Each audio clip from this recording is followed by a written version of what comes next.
Before we lose the concentration of our listeners, I would like to make the following statement and then prove it.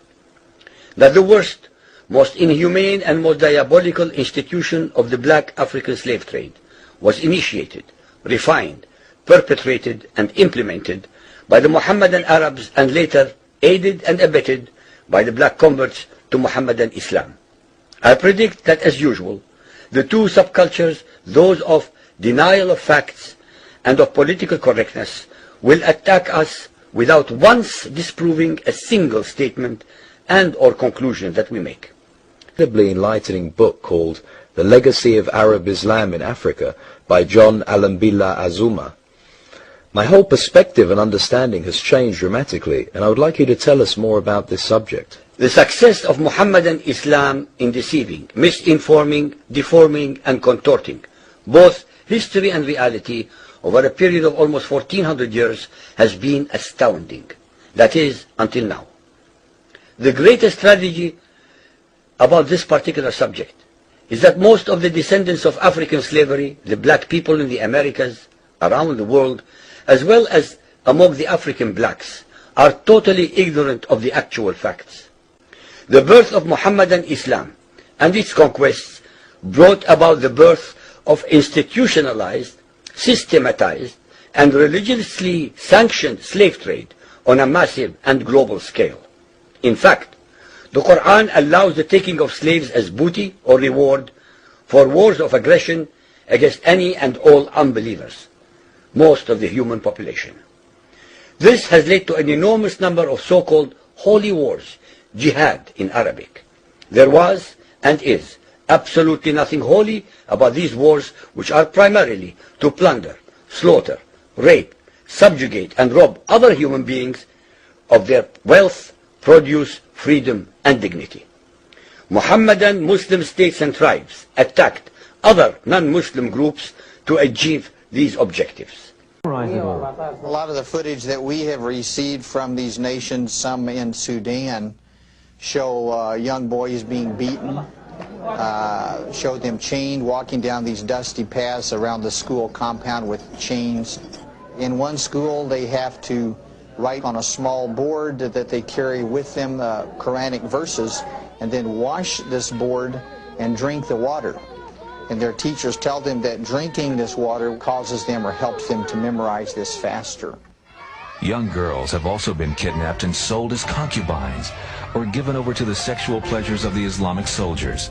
Girls as young as 9 have been repeatedly violated. Tens of thousands of children have disappeared, hidden away by radical Muslims seeking to create a new generation void of any Christian faith. Christian men who refuse to submit to the Islamic movement have been imprisoned, beaten, and oftentimes mutilated. Others have been hung, nailed to trees, or drowned in the River Nile.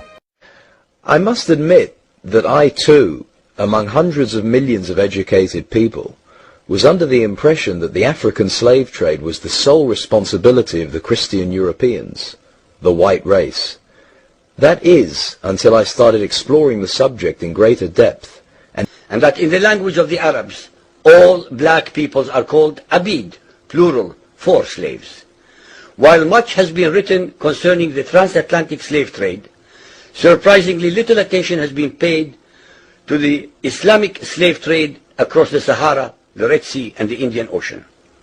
While the European involvement in the African transatlantic slave trade to the Americas lasted for just over 3 centuries, the Arab involvement in the African slave trade has lasted 14 centuries, and in some parts of the Mohammedan world is still continuing to this day. Laid down regulations for the treatment of slaves. However, incredible and heinous abuses have occurred throughout the history of Mohammedan Islam. By the Middle Ages, the Arabic word abd was in general used to denote a black slave, while the word mamluk referred to a white slave. Ibn Khaldun, 1332 to 1406, the preeminent Islamic medieval historian and social thinker, wrote, "The Negro nations are, as a rule, submissive to slavery, because they have attributes that are quite similar to dumb animals." It should also be noted that black slaves were castrated based on the assumption that the blacks had an ungovernable sexual appetite. When the Fatimid Caliphate came to power in Egypt, they slaughtered all the tens of thousands of black military slaves and raised an entirely new slave army. Some of these slaves were conscripted into the army at age 10. From Persia to Egypt to Morocco, slave armies from 30,000 to up to 250,000 became commonplace.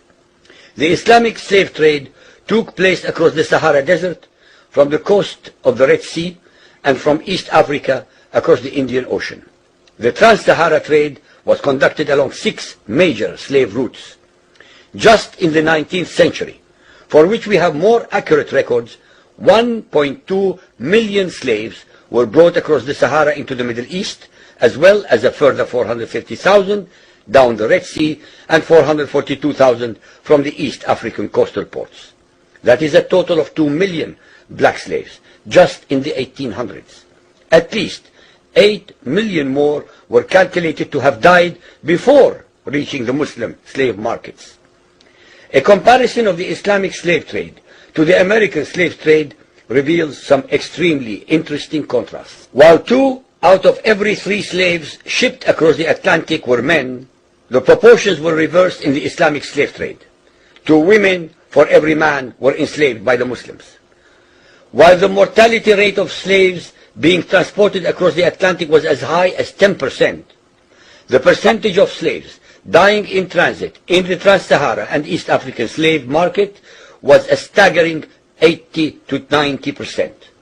While almost all the slaves shipped across the Atlantic were for agricultural work, most of the slaves destined for the Muslim Middle East were for sexual exploitation as concubines, in harems, and for military service. While many children were born to the slaves in the Americas, the millions of their descendants are citizens in Brazil and the United States today. Very few descendants of the slaves that ended up in the Middle East survived. While most slaves who went to the Americas could marry and have families, most of the male slaves destined for the Middle East were castrated, and most of the children born to the women were killed at birth. It is estimated that possibly as many as 11 million Africans were transported across the Atlantic, 95% of which went to South and Central America, mainly to Portuguese, Spanish, and French possessions. Only 5% of the slaves ended up in what we call the United States today. However, a minimum of 28 million Africans were enslaved in the Muslim Middle East. Since at least 80% of those captured by Muslim slave traders were calculated to have died before reaching the slave markets, it is believed that the death toll from 1400 years of Arab and Muslim slave raids into Africa could have been as high as 112 millions. When added to the number of those sold in the slave markets, the total number of African victims of the Trans-Saharan and East African slave trade could be significantly higher than 140 million people. What is obscene about this whole subject is the Muhammadan, Muslim, and Arab culture of denial regarding their complicity in the African slave trade, as well as the ignorance of black Muslims about the reality of their past and present conditions.